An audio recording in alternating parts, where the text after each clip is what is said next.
We begin tonight with Campaign 2010. It's the final push in the Senate race. Just hours from now, a new candidate will hold the coveted seat. Tonight, Americans have their eyes on Massachusetts. It's a face-off between Democrat Martha Coakley and Republican Scott Brown.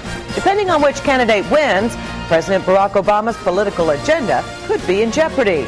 If you haven't yet, you still have time to cast your vote in this special election. Polls close just 2 hours from now. This is video from earlier today as voters showed up in Seekonk to cast their ballots. Republican candidate Scott Brown cast his vote in his hometown of Brentham this morning. Brown, once considered an underdog in this race, is now neck and neck with Democrat Martha Coakley. And she was in Medford this morning casting her vote. If she wins, Democrats will maintain a majority vote in the U.S. Senate. The seat became available after the liberal lion Ted Kennedy died last summer from brain cancer. We have live, in-depth team coverage on Campaign 2010.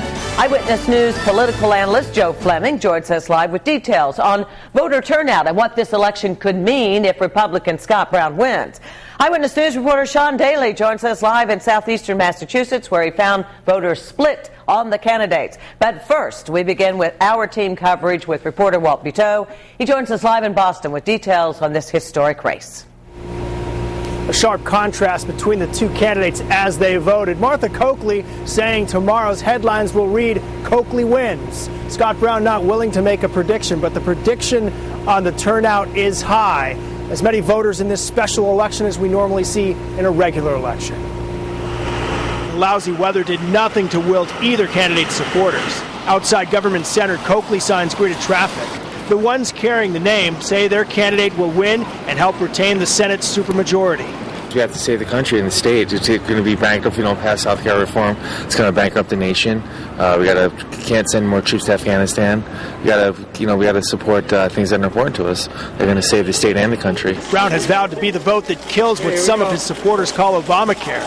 Others say they're Democrats voting GOP because of what they call attack ads from Coakley. I've never been a big poll person. I'm up in some, I'm down in some, and we'll see what happens. 801, and I hope to see you all tonight. It's been a short, intense campaign, no question about it. Voters are paying attention.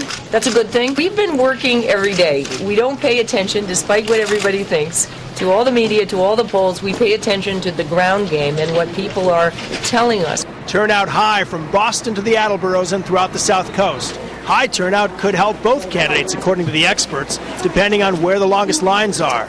A win by Coakley continues a Democratic legacy. A win by Brown, and Massachusetts will have its first Republican senator since Nixon was in the White House. And we will be heading to both campaign headquarters, a celebration in one, the other wondering what happens next.